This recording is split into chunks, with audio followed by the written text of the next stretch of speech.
realized how powerful it was to listen to a person. And in recent months, I've been working on a paper trying to take a fresh look at the power of listening, at the power of an empathic way of being. And that's what I want to talk to you about.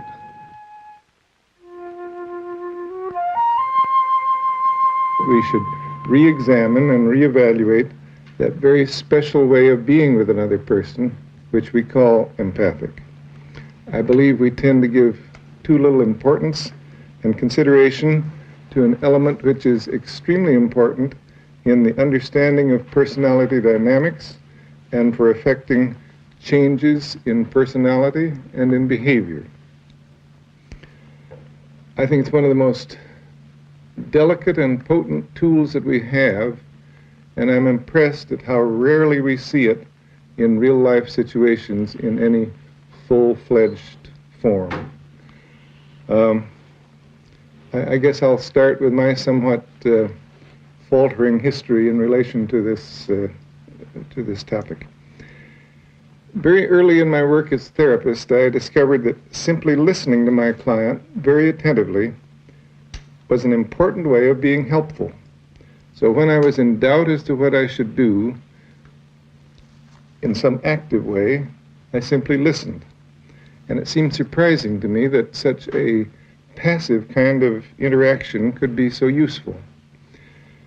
And a little later, a social worker whom I hired who had had a background of Ronkian training was really most helpful to me. She helped me to learn that the most effective response, the most effective listening was where you listened for the feelings and emotions that were behind the words, that were just a little bit concealed, and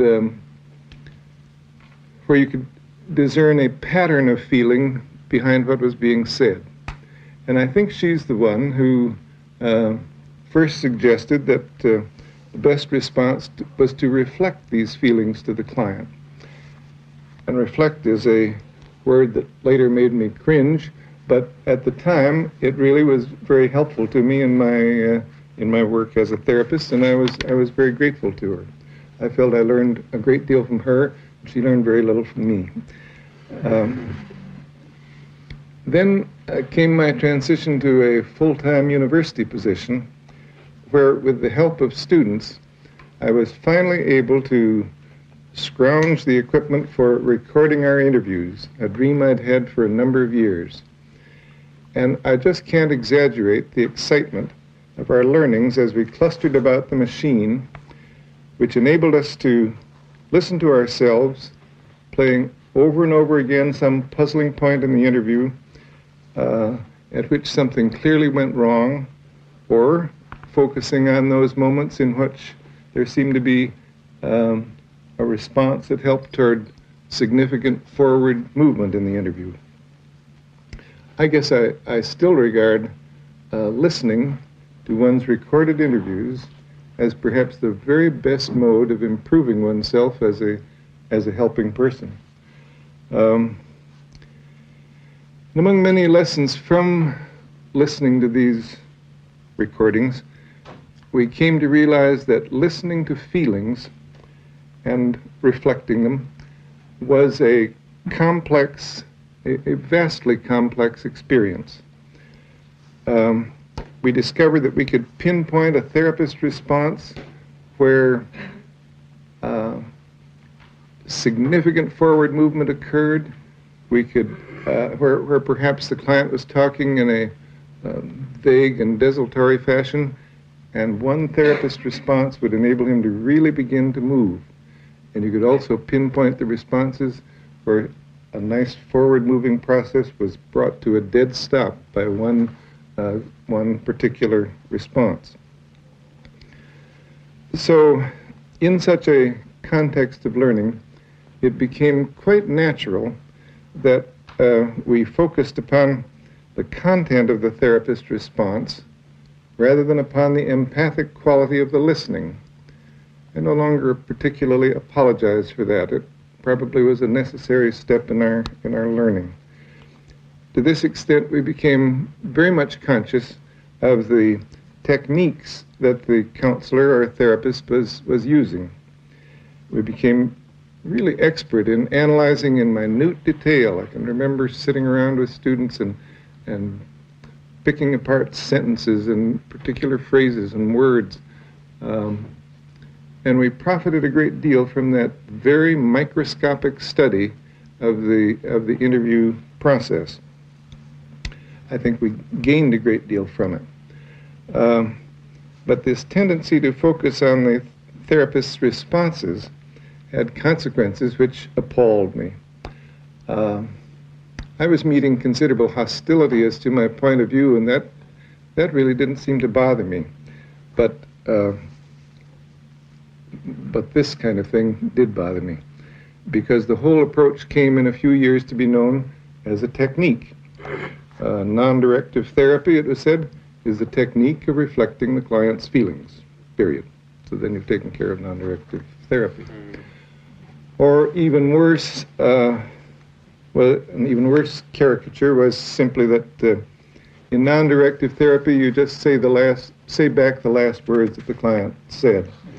And really, I was so shocked and appalled by that complete distortion of our approach that for a number of years I said almost nothing about empathic listening.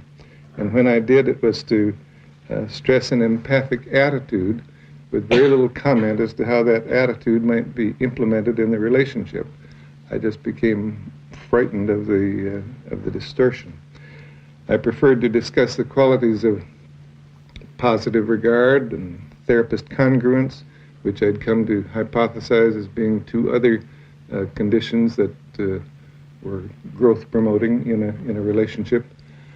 And those concepts were often misunderstood too, but they never came to be caricatured in the same way that the empathic listening was caricatured. Over the years, however, the research evidence keeps piling up, and it points strongly to the conclusion that a high degree of empathy in a relationship is possibly the most potent factor, and certainly one of the most potent factors, in bringing about change and learning. And so I believe it's time for me to forget the caricatures and misrepresentations of the past and take a fresh look at empathy. For still another reason, it seems timely to do this. In the United States during the past decade, many new approaches to therapy have held center stage. Gestalt therapy, psychodrama, primal therapy, bioenergetics, rational emotive therapy, transactional analysis are some of the best known, but there are more.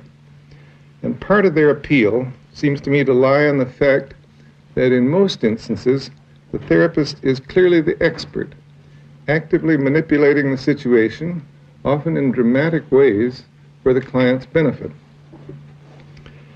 But if I read the signs correctly, I believe that there is some decrease in the fascination with such expertise in guiding people.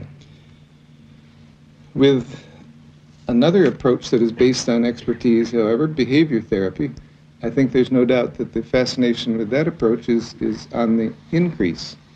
And I think I can really understand that.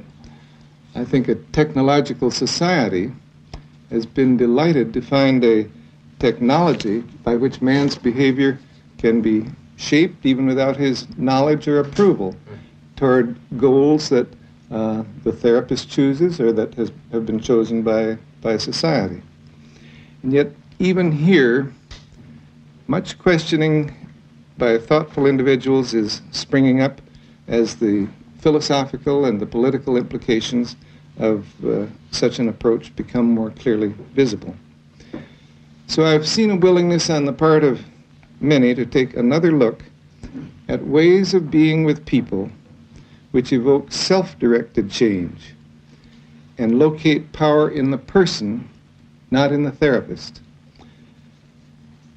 And this brings me again to examine carefully what we mean by empathy and what we've come to know about it. To formulate a current description, I would want to draw on the concept of experiencing as formulated by Gene Gendlin. Briefly, it's his view that at all times there is going on in the human organism a flow of experiencings to which the individual can turn again and again as a referent in order to discover the meaning of what he is experiencing. He sees empathy as pointing sensitively to the felt meaning which the client is experiencing in this particular moment. In order to help him focus on that meaning and to carry it further to its full and uninhibited experiencing. An example may make more clear both the concept and its relation to empathy. A man in an encounter group is making some vaguely negative statements about his father, and the facilitator says, "It sounds as though you might be angry at your father." "No, I don't think so." "Dissatisfied with him?" Perhaps. "Disappointed in him?" Yeah, that's it. I am disappointed in him. I've been disappointed in him ever since I was a child because he is not a strong person. I think that kind of an example, does illuminate Chenden's concept in this way. Against what is the man checking these various terms? Angry? No, that isn't it. Dissatisfied? Well, that's closer. Disappointed? That matches the flow of I think, visceral experiencing that's going on within. And a person has a very sure knowledge of that flow and can really tell when you're speaking to it. In other words, the right word taps the right label or the right phrase often taps the exact meaning of the flow that is going on within him that he hasn't been able to label or understand himself. It enables him to bring into awareness the real meaning of what's going on within. So with that conceptual background, I'd like to attempt a description of empathy which would seem satisfactory to me today.